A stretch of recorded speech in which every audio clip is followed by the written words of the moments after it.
Hey, and welcome in the new video. In this video, we'll be continuing speaking about important L&D words, so let's start. AEZeed. I'll make it short, but the whole scheme deserves its own featured video. AEZeed, in few words, is L&D's replacement of BIP39 standard. It uses the same list of English words. And that's all about common points. 24 words in AEZeed scheme are encoding 128 bits of original entropy, while the same 24 word list in BIP39 scheme relates to twice as much strength, 256 bits. I've made a video about BIP39 implementation in Python, where I'm explaining it in more details.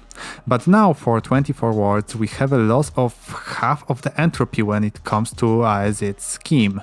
And if you know something about how data structures work, it just isn't lost forever. The missing 128 bits relate to version and wallet birthday in blocks since Bitcoin Genesis. It makes the seed highly upgradable. With BIP39 seed, password is a part of it and it can't be changed, while in AEZeed, one can change passwords on the seed. That's not all for upgradability. In the future, if the new parameters of encoding would be proposed, like some encryption, one can just upgrade the seed accordingly. Keysend. Such a great innovation for an easy way of sending Bitcoin on Lightning, but at the same time such a sucker when it comes to receivers' privacy. Let me explain. Traditionally, one would have to create a specific invoice and send it towards a payee, so the action was dynamic. Everyone who wanted to receive Lightning payment, for example a tip, they had to own some hosted web server that might serve invoices to tippers. Completely different than with Bitcoin address, which doesn't have to be hosted to receive Bitcoin funds. With Keysend, the invoice is not necessary anymore and the process becomes static like with Bitcoin addresses. So now me as a top Bitcoin influencer, I can just provide my node's public key and everyone can tip me on Lightning. Nothing is perfect though, as some ways of creating invoices allows for obfuscating receiver's public key. In some cases, I wouldn't like to connect my personal information to a node's public key, which can lead to attacker knowing my machine's IP, all the channels I've opened, and genesis of bitcoins I opened the channels with. Not ideal. Still, most people weren't using this privacy invoice possibilities, which I described in 2 series articles for Bitcoin magazine, so it's better to have the option of more convenient transfers with Keysend rather than be shackled to full invoices.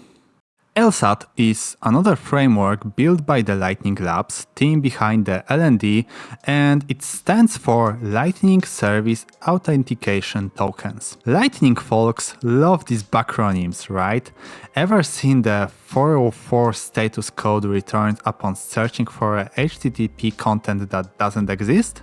HTTP has another status code with a number 402 that is reserved for future use with some eCash application, and it's called 402 payment required, which is returned when clients are trying to access services that they haven't paid for yet. As Lightning Network on top of Bitcoin is the new programmable eCash, the idea behind LSAT is to allow user authentication and payment options. Especially with connection to 402 payment required status code, it can be as simple as having the businesses providing some paid APIs or paid gateways and clients authenticating and paying with LSAT. The part of ingenuity of LSAT is that it's based on something that exists already in L&D implementation, the macaroons, which are configurable authentication cookies. You can bake your own, starting from permissions to read the node data only, up to being able making payments. And obviously 402 payment required status also exists already. Static channel backup. There are two ways of backing up LND, and one of them is to shut down Lightning Network node and copy its database. The better way is to use static channel backup. I've made a whole video on this topic, even more than one, so if you are interested in how to perform it in practice, you can check it out. Backups of Lightning Network channels are, as of 2020, unsolved problem. On one hand, every time you copy the full not static state, upon copying there may be a change made to a channel. Either incoming payments or some routing event or rebalancing act changing the channel composition. If user's node would crash and this user wanted to restore from full channel backup, in which a small change was made milliseconds after backup, he would be punished by losing all his funds in this channel by his counterparty closing channel with penalty transaction. Not a great way to backup, that's why full backup is usually performed only upon moving nodes from one host to another with previous shutdown procedures, so updates would be impossible. Static channel backup is specific in the way, upon restoring you are not getting back your channels. The way it works, user restoring from SCB signals to other party the need to close the channel, and it's being performed by the other peer. This whole process relies on some feature that is available in all modern version Lightning Network nodes called data loss prevention protocol and relies on the other party being online. Using it when having zombie channels, not a good idea. Zombie channel. Every channel has two sides, two peers connected through it. Zombie channel is the one that has at least one node connected to it inactive for a longer period of time. Okay, if you are a technical person, you'd probably ask me, what is a longer period of time?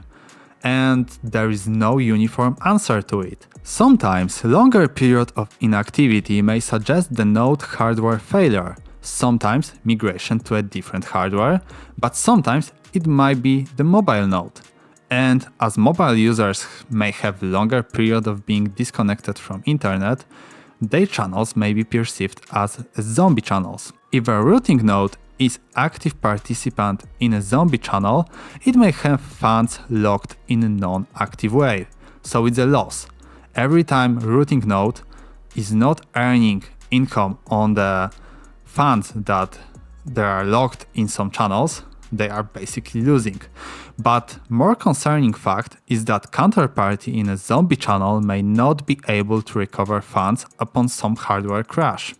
As static channel backup relies on other party to force close channel upon restoring funds, if the other party is inactive, there is no one to force close channel for you.